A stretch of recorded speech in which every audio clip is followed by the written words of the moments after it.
thank you guys so much for spending time with me. But I do believe that in speaking with some of the folks in the programs that I deliver, there are a lot of folks who still think that if they do great work, if they work hard, that they'll be noticed by leaders and get plum projects and opportunities. And that can't be further from the truth, I think. And I think you guys would agree. There are so many things that we miss when we put our heads down and we just grind, thinking that's going to be the reason why I excel in my career. And then they get frustrated when they find it's not working. And there are other people that are being catapulted over their heads and becoming their manager. So I am so thrilled to be able to talk to you guys about some of the things that you've been thinking about from an executive development perspective. And so what I want to do is I want you guys to just introduce yourselves with your name and your title so we can have a little bit of context of who we're talking to. So let's start with Orlando. All right, my name's Orlando McDonald. Glad to be here today, and my title is a plant director in Toledo. Okay. BJ. My name is BJ Burris. I am Director of External Account Management, and I'm located in Dallas, Texas. Thanks for having me. Thanks for spending time with me. And Tony. My name is Tony Dixon. Happy to be here. I'm located in Prosper, Texas, and I'm a sales director. And Eric. Eric Cordero, finance director, located in McKinney, Texas. I just felt like I don't often go online and see a crowd like this, a highly successful executive crowd that looks like this, that has experience, advice, and wisdom to offer up to others. And so thank you for sharing your wisdom, first of all. Let's start off with something as like traditional as that performance evaluation. BJ, why is the performance evaluation important to managing your career? A lot of times, when you're doing those evaluations, you have the same thing on it every single year. So then it becomes, from a developmental standpoint, how do you set yourself apart from your peers? And I think one key piece of that performance review is how do you reinvent yourself every year and really work outside of your scope to continue to develop yourself. When you just focus on the things that are there, it's hard to differentiate yourself from your peers. And that's one of the things that you want to do, because your review is like a resume, when you're within your company. New managers will look at it. Potential managers may look at it. And sometimes they make higher decisions based on the reviews that you've had. So I think they're very important to go out and be successful at. What's the big mistake when you check the box with your performance evaluation? Because those things are typically happening at the end of the year, lots going on, and folks are like, let me just get it done and not really be thoughtful about it. So what are you missing out on when you just check the box with this process? You miss out on a lot if you're just kind of going to go through it and check the box, right? You really have to put some thought into it, because a lot goes on throughout the year that you may not even capture. If you're actually putting together this as a resume, you are actually putting yourself out there, what you've accomplished throughout the year towards those objectives, right? You might sell yourself short, right? And you're not really putting that creative. It's like you're marketing yourself again. What have you accomplished throughout this year to say that, hey, I stand out amongst my peers, right? But if you don't put thought process into it and articulate it the way that it should be done, then you could be missing the ball there. So you guys think that this is part of like the whole brand management process? From my experience, the performance eval, the best advice I've been given is that to work on it year round, so that by the time the evaluation comes in, your manager, you don't have to convince them or sell or hype up your summary accomplishments. They already know. You've been talking in a very strategic way of like quarter one, the first half of the year, whatever it is, these touch points. Hey, I've done this, I've worked on that, I've accomplished this, I've exceeded this. How am I doing so far? And have a check every single time, critical time, whether it's on a quarterly basis or semi-annual. So by the time the end of the year comes around, hey, your boss is telling you, you don't even have to write. I already know you did all-star. I've been talking to everyone throughout the year, how good you've been doing. And it makes for a smoother process and less conflict or disconnect. Mm-hmm. You have a little bit more self-awareness to it. Like, Q1 or specific quarter you're not doing so well, you have that good development conversation or aha moment with your boss and you course correct. You don't want to have those surprises at the end of the year. Yeah, no surprises. And I think that that's key and critical. Someone made the comment this morning as I was talking to a group of folks about their either their performance conversation or their development conversation being a difficult, when you have that difficult conversation. And I said, why does it have to be difficult? If you're keeping in touch with your manager throughout the year and there are no surprises, why would we need to brand it as a difficult conversation? So I think there's two things. One, and I think they're spot on. Like if you're not working on this year round, then you're going to miss the boat because you're going to forget. You're going to forget some of the things that you did earlier in the year that to you is normal, but to the organization is abnormal because you're actually doing above and beyond your job. And that can actually set you up to actually give you, more content to put on LinkedIn or working on your resume away from, the job that you're at today, or help build a resume towards a job you want tomorrow. That's one of the key components I think people miss. And then the number 2 point is most people only think about the performance review of things they did above the call of duty. I think some people miss the mark. Sometimes the dynamics of your job does not allow you to hit those metrics that were set forth beginning of the year. So it's also important for you to talk about the things that you can control. Yeah. And when they were not going well, what adjustments did you make, right? Because you may have closed the gap on what could have been a dim reality, right? So if you don't put those in there, you also are not presenting yourself well either. And there are some people that don't even realize that there could be an adjustment conversation to be had. There are a lot of things that you do forget about, but just as important as those soft skills and being able to talk about just people management, people leadership, developing your people, developing yourself are also key components, I think, to that as well, because to Tony's point about closing the gap on a dim reality, I think that's hugely important. And that's one aspect that we oftentimes forget about.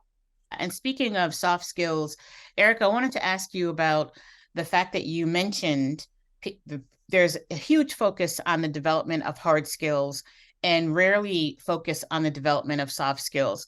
I'd love for you to kind of pull those apart, share what are the hard skills, what are the soft skills, and what can go wrong when a person doesn't master the soft skills. Yeah, I think soft skills are the thing that helps you when you make mistakes in your hard skills. And we're all bound to make mistakes. And hard skills are just doing the day-to-day work, doing the analysis. I'm a finance person, so I'm doing analysis, talking to my cross-functional partners, whatever it may be, talking work. But the soft skills, it's the communication, it's the relationships that you build, that charisma, that personality that you show, that authenticity, and you develop those connections. That helps you grow, that helps you to form those relationships, those mentorships. It unlocks so much for you to actually grow within your organization, to promote yourself within your organization. Because if we're talking about corporations, the best companies in the world with thousands of people, how are you going to stand out? And everyone's working their butt off, heads down, doing the work. We don't need leaders that do the work heads down. We need them head up, talking to people. And if you show those soft skills, it's an early indication that you're ready to become a leader. So some of the things that you're talking about, I would consider to be executive presence. I'm curious on how did you go about learning the skill of, I actually need to start communicating and building relationships and building rapport. How did you develop that skill, and what put it in your mind that you needed to develop that skill?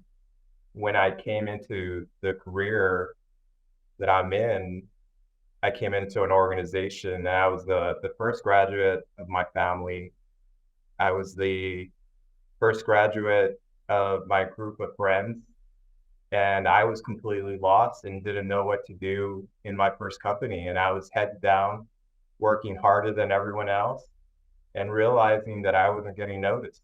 And the way I was selling myself was through the work, and that wasn't enough. And I wasn't building the relationships that were needed. So the first 3 to 5 years in my career, were spent doing too much of the hard skills and not enough of the soft skills. And it wasn't until there were some great mentors, and for anyone that's in a position where they could influence, I would really recommend reaching out to people that you feel you could make a difference for, because there are some people that made a difference for me, called me out, some of them in very nice ways, some of them in very tough, direct ways. Either way helped me out to be the person that I am today. And I still got a lot to grow and work on. And then just that growth mindset that's going to continue. But when I started the career, very different. But now I got a good circle of people that are helping me out to continue to grow, and I'm paying it forward to.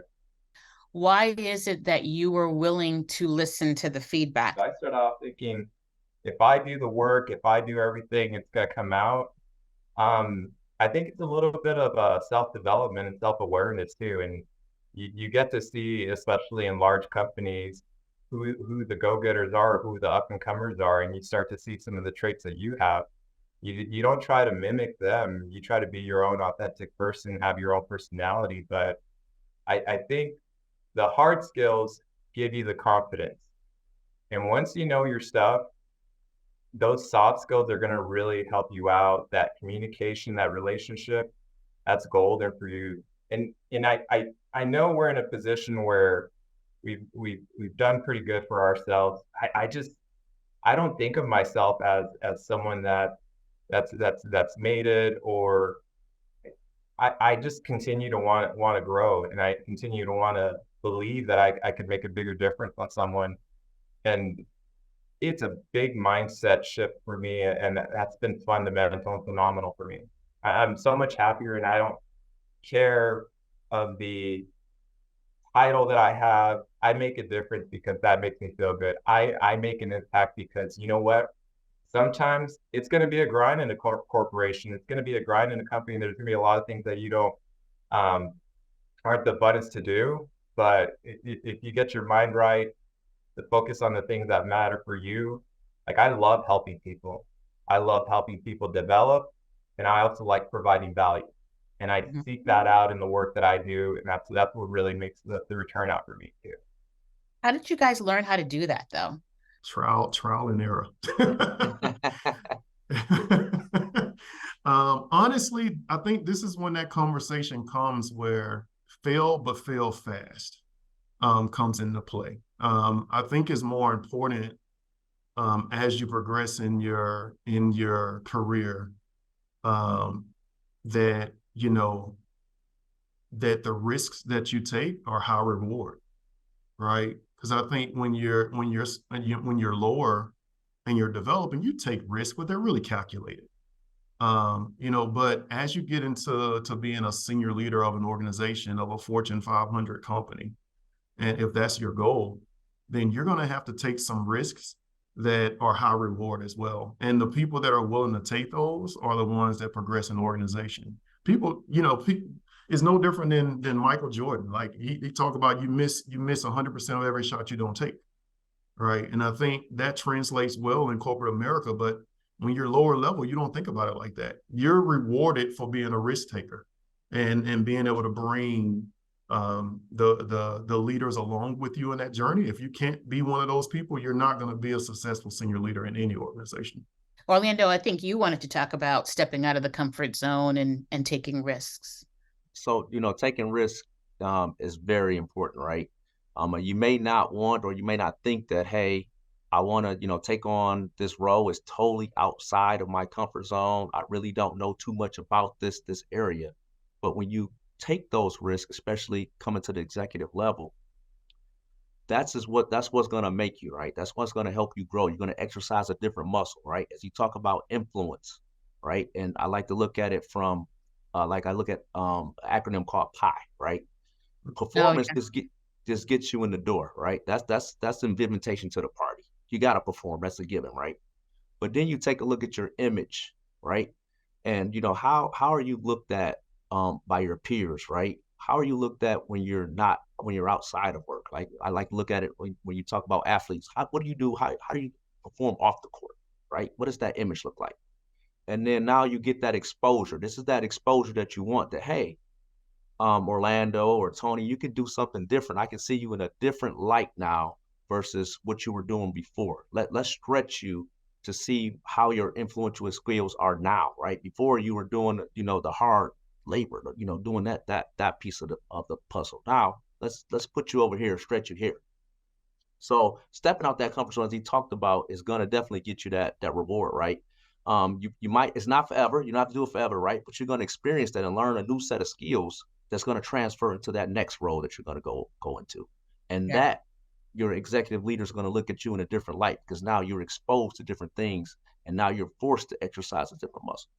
What are some examples that of what you guys have done where you've taken the risks and you've tried to figure out this whole soft skill thing, this executive presence thing, to be seen in a different way by leaders in your respective organizations? I was new to a company, big company, and yeah, no one knew me. So as far as relationships and building that out, I was self-aware that I was in a role that was very low visibility. And I took the leap and became a leader, a president of an employee resource group. And I was not good in the beginning. That small talk was hard. The conversations that I had and the initiatives that I had, I set up some events with like 3 to 5 people that showed up.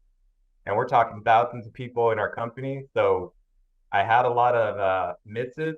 And then 2 years later, I got a global award, got President of the Year for all the employee resource groups. I got the ERG, the Employee Resource Group got ERG of the Year. I hit it big, and because I took a leap of faith, and I sucked at first, for lack of better words, and then I got better and better, and that helped me in that organization to really stand out. And this person has leadership material, and oh man, this person's really good at their job too. Let me bring them in, and let me bring them into my circle of individuals and mentors that I have, because this person's really good, and that helped jumpstart my career in that organization. Now, what did you do to get better, and how did you know to do it? I like the term "this too shall pass," and it goes into mistakes, and it goes into successes as well. So when it comes to mistakes, hardships, personal, professional, this too shall pass.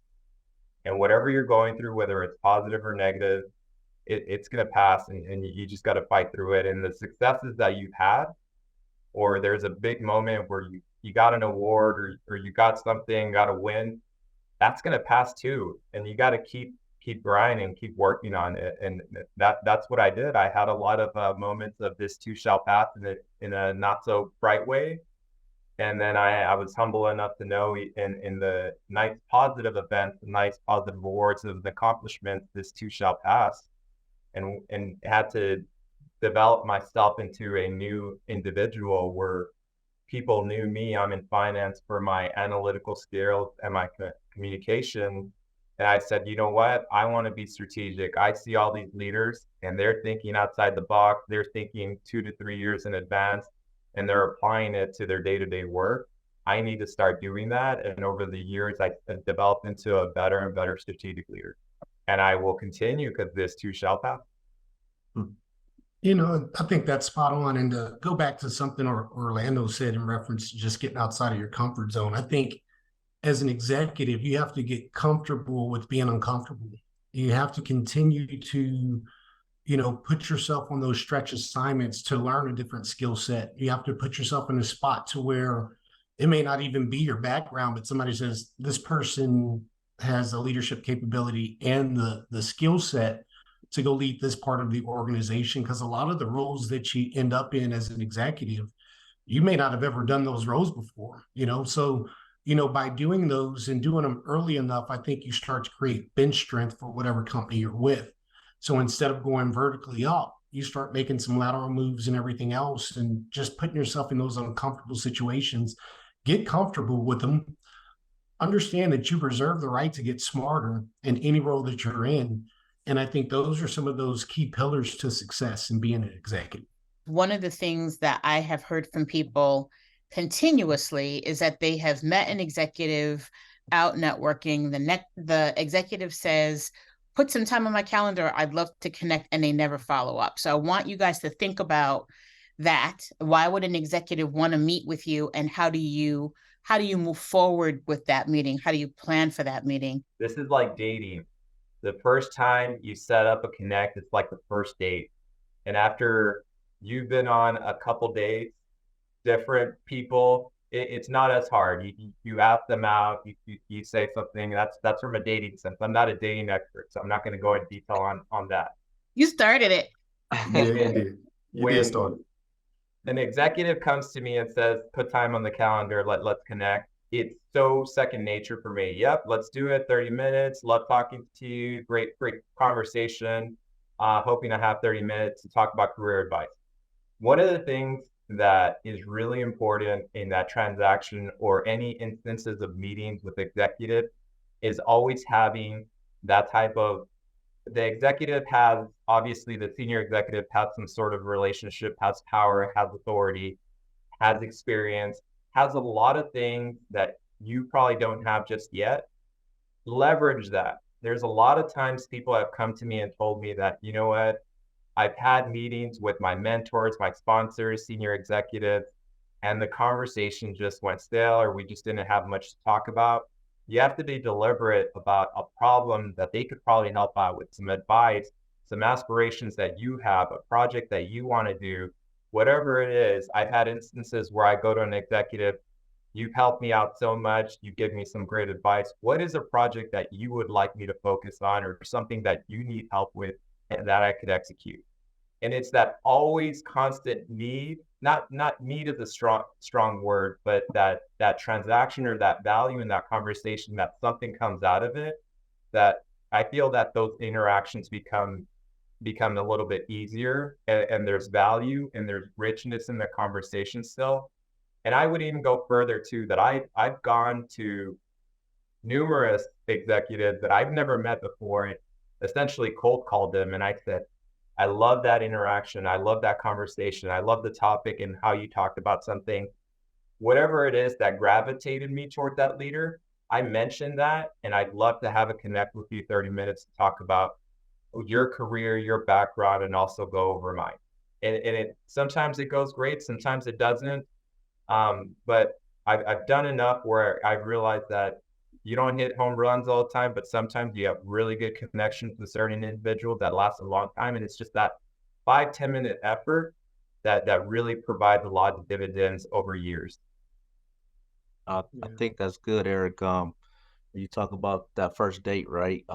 Yeah, before you go on not the in a first great date. way. I didn't say it, but hopefully that made sense. Now, yeah, it does. It's a great analogy, because when you're getting to know someone, right, you like to be deliberate in your approach, right? So definitely coming prepared, right, to that meeting, understanding if you knew this executive or not. Like, what do you really know about him? What if it's someone you really don't know? You just was at a networking event, or you met him somewhere. It's like, I really like you. Won't you put some time on my calendar? But you don't really know this person. So you really got to reach out to some of your resources, kind of understand kind of who they are, kind of what they like, stuff like that, because otherwise you won't have any too much to talk about, and it could go stale, right? So you want to do that up front, homework, if you will, and then also know your business, right? Make sure you know what's going on, because they might ask you some things, and you don't want to be not prepared, okay? And then if you put a time on the calendar, and they, sometimes they're very, very busy, right? But they want to help. They trust me, they want to reach out. If they told you to do it, they did it for a reason. So they may have to reschedule, whatever. Don't give up. Don't say, oh, they don't want to, they blew me off, or what have you. Be persistent. Make sure you at least get that one conversation in, and then see where it goes from there. Because you never know, what comes out of that. Yeah, I think sometimes early on, I would send out a meeting request and I'd put too much weight if they accepted or declined. And then I would be like, oh my gosh, they declined. It's the end of the world. Oh my gosh, I can't walk past them. I don't care anymore. It's okay. Let's move on. We're all human. I have definitely been had an executive who rescheduled one meeting, I want to say 5 or 6 times, and it was over a 6-month time frame. And I was like, I'm holding on. It's gonna happen. I'm holding on. Yeah. And it did happen. I mean, they do want to meet, and there is a reason why they want to meet you. There are things that they want to do, but go on. So what other advice or counsel, stories, techniques might you have on that one? I think owning the process is part of it. I think if somebody's willing to allow for a few minutes to get on their time, you have to own every bit of that process. That means scheduling it, finding time that works for them. One of the questions you asked earlier is why would they want to even meet with you? I think, as an executive, you want good people along with you, right? You want to reach down and pull people up. So if you have somebody that's a go-getter, that's, I'm gonna say aggressive, but that's willing to go out on a limb and get some time scheduled, with them, to what Orlando mentioned earlier, you're going to find some commonality in that. And I think when you do that and you start to understand what they do and what their background is, you start to, as that person, you start to think, they might actually fit really well in this part of the organization, or they might not fit in our organization at all. However, I think this person over here could really use someone with this skill set and that personality. And a lot of times, to the dating thing, it's right, you're kind of judging personality at that point. I'm getting to know you, you're getting to know me. And while we might not be a fit, I have a friend over here that, I think you two would really get along. So I think just owning that process from start to finish, especially if there's a connection, and especially if you start to really connect the dots for them, sometimes they'll end up finding something for you more so than you reaching out to a lot of them trying to find an opportunity. I love it, man. Eric, you got me thinking about something. I've never thought about it as a date before, man, but you put it in context for him when you did that. And BJ, you just brought it home, and Orlando, your points are spot on.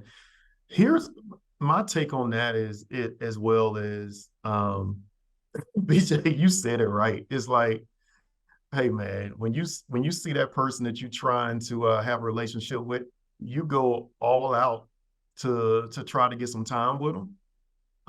And sometimes when you get that time with them, you quickly realize, it's not what I thought. But doesn't mean it's not for me. But guess what? I got somebody over here that's going to work out. Orlando, you brought up the pie example earlier. What I've been exposed to is the 3 R's. So the 3 R's are results, reputation, and relationship.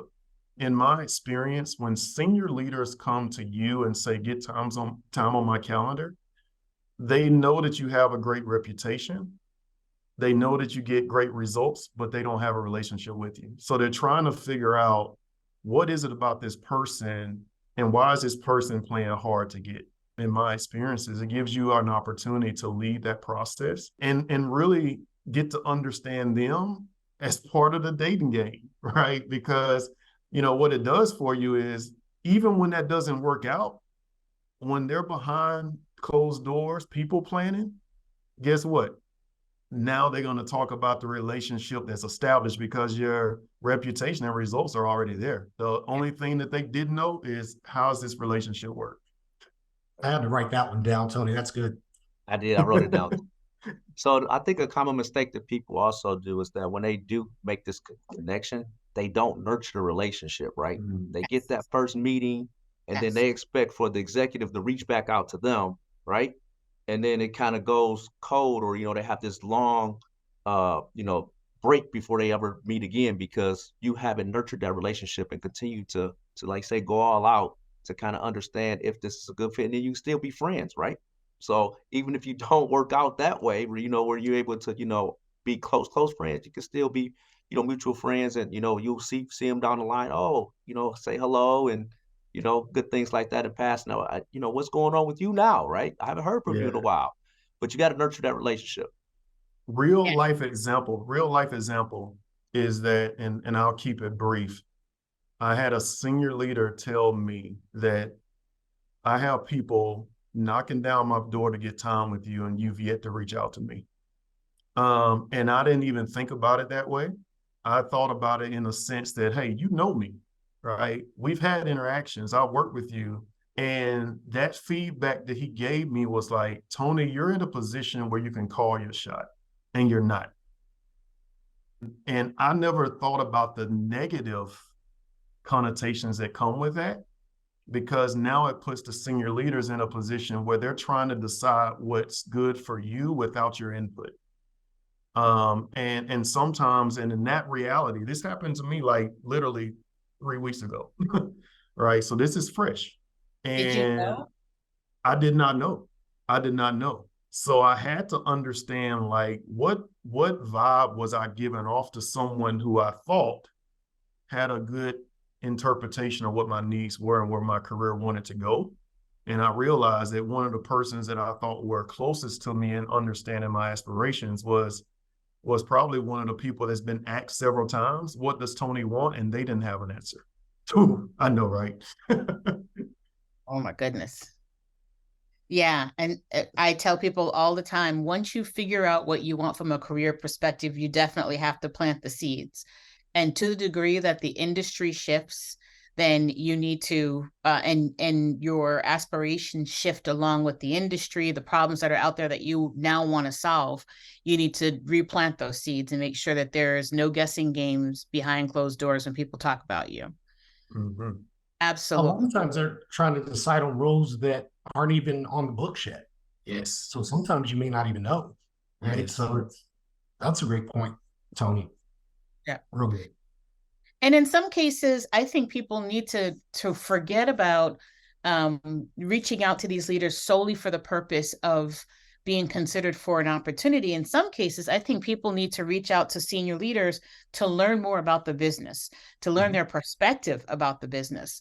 The quarter just closed. We just had, the quarterly earnings report out. We just had the call with Wall Street telling our story. I'm curious of what you were thinking about the business and, building that business acumen. I don't think people do that enough. They strictly think that it might be a career conversation when it really should be an executive development opportunity. I think, leaders love to talk about the business and they love to talk about themselves. And they will pour into your career, but I think that they get more jazzed by someone who's trying to knock their door down because they're a sponge and they're trying to extract what you know and your perspective versus opportunities. That's a good point. Earlier, I said you go from being the smartest person in the room to another person in the room. Well, when you're mentoring a person, you get an opportunity to be the subject matter expert again. Definitely try to be creative as well. You don't try to do the standard calling or like, hey, I'd like to have some time with you. I took advantage of the employee resource group that I led, and there were some handy people that were really good at making podcasts and the audio video front. And I said, let's make a podcast and let's have some senior executives in there. I have an executive sponsor that could help me out. And hey, who would be great for a podcast? Who has a great story? And then they'd give me the clearance of reach out to this person. Hey, I know you're busy, but so-and-so said to reach out to you. We're doing a podcast. Fast forward a year later, I made like 8 podcasts with senior leaders across different functions, geographies. And I still do, and I'm outside of the employee resource group, and I still do interviews for our function mentoring group, interviews with executives on a quarterly basis. Like, you make excuses to get to know people. I'm leading those functions, that initiative, that project. I'm the face of it, and that's a good impression that if it works out, if you guys connect, could have future instances where you help develop that relationship. Man, that's good, Eric. I had a similar experience in our employee resource group. When I came into the organization as a junior manager, I questioned, why would any senior leader want 30 minutes to talk to me? What would I talk to them about? Mm-hmm. What could I possibly be important? How could I possibly be important to them? And the nugget that was given to me then is you leverage the access that you have, right? When you have the access, like, abuse it. Like, because people want to hear from you. Now it's a pull. It's not a push to talk, it's a pull, and people are interested in what you have to share with them. In your case, and in my case at that point, it was an employee resource group. But what projects do you come across, right, that you're involved in that now gives you access that, as a junior manager, you don't take advantage of? Those are the ones, as I mentor people, I pass that forward. Like, take advantage of the access that you have, because when it's gone, it is gone, baby. Yep. Great point, Tony. BJ, you said you moved into much more strategic role. And one of the things I also continuously hear is that people tell folks you need to be more strategic or think more strategically. And when people say, well, what exactly does that mean? They can't get a clear answer. So what does that mean to you, thinking or operating in a more strategic way? What is the difference between how you were operating before and what it looked like when you began to be more strategic? I think the evolution is moving from transactional work to tactical work to more strategic work. So versus focusing on the next day and how we're going to get loads or trucks out the door, I think you move to what is this company or what does this department look like 3 years from now? So financially, what does that mean? What do we want to be associated with? What projects do we want to jump on? If we do a particular project, what does it mean start to finish? How am I going to manage change management and also time management? How am I going to impact the P&L positively or negatively? And I think those are the things that you end up thinking about and working towards when you focus more strategically versus the actual button pushing and the transactional nature of that. And do you transition into a much more strategic way of thinking while you're still in a tactical role? Or did you hold off until you were put into a more strategic role to begin to be more strategic?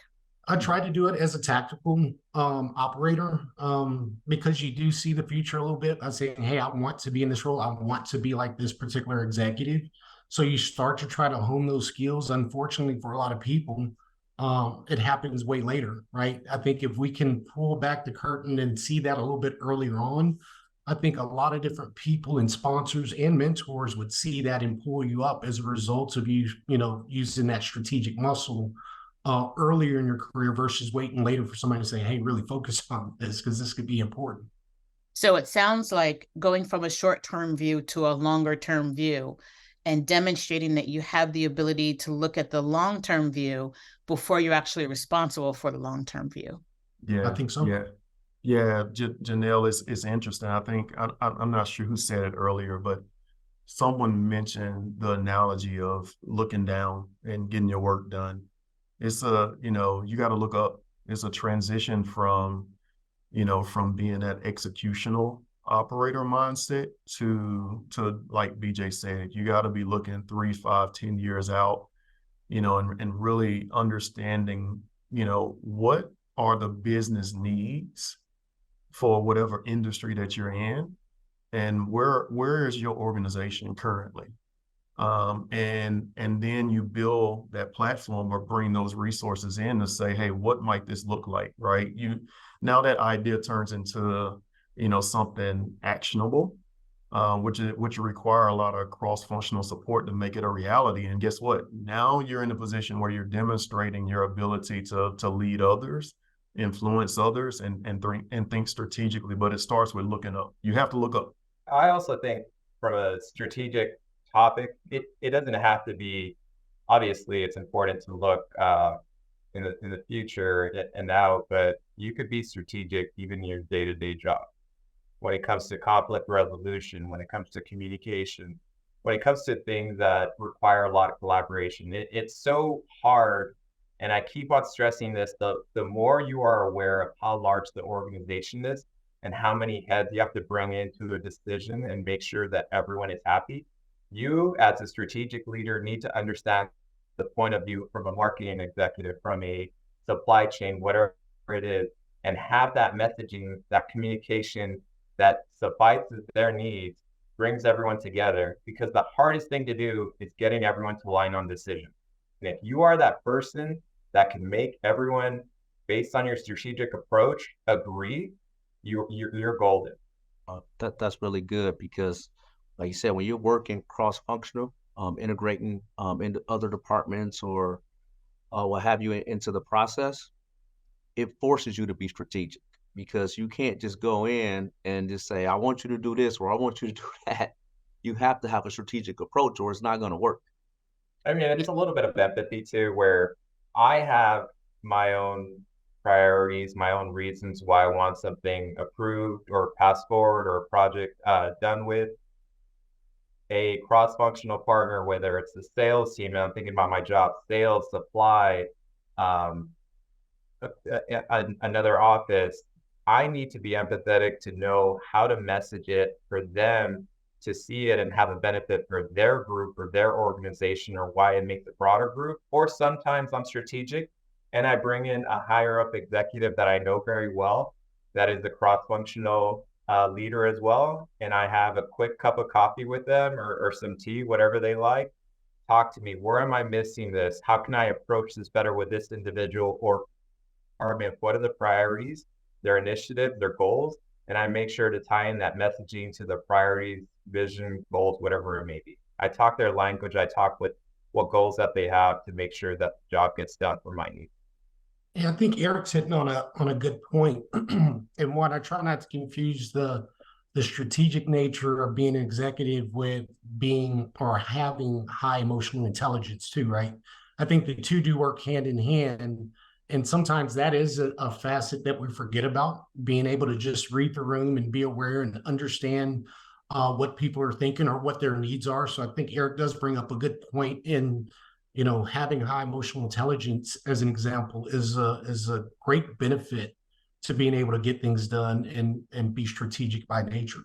Orlando, you were saying something about making sure that you manage things that surface that don't align to your values. And I want you to talk more about that.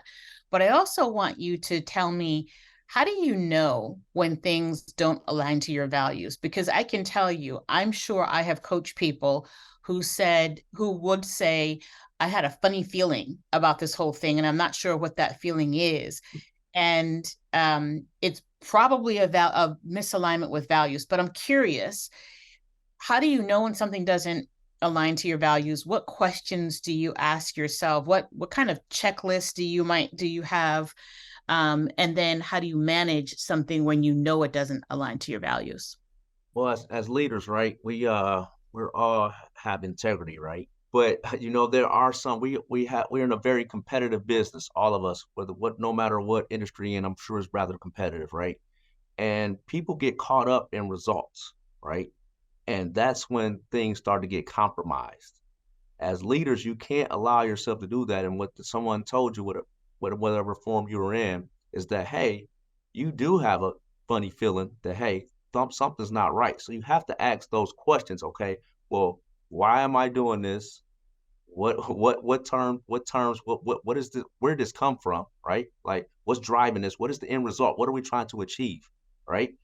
And you have a foundation of what is right and wrong, right? Whether it be your principles for your job and just your moral compass. It's gonna tell you that, hey, I don't think we should be doing this, or and when you start to ask those questions, that people try put you in a situation where your integrity can be compromised, then they start backpedaling, and you know that something's not right here. That, hey, we probably this shouldn't be going on, or this doesn't align with what I'm trying to accomplish. So we may need to reconsider or reconvene on how we can have a brainstorming session on what we can do differently to try to achieve the result that you're trying to accomplish at this particular time.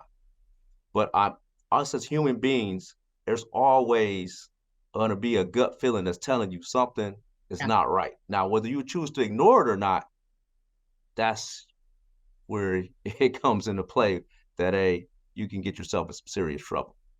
Well, guys, I don't want to run over too much of your time, but I want to thank you all for coming out to my lounge and sharing your wisdom, your perspective, your tips on how to go about developing yourself so that you can show up differently as an executive within a corporate organization. Hopefully you'll come back and we'll be able to talk some more about some different topics. But thank you all, and I'll see you soon. Well, I hope that brought value to all of you, and that you're able to take away some key thoughts and nuggets and be able to apply them to your own respective situations and career. If you love this, I would love for you to like and subscribe in the buttons below. Thanks, and take care.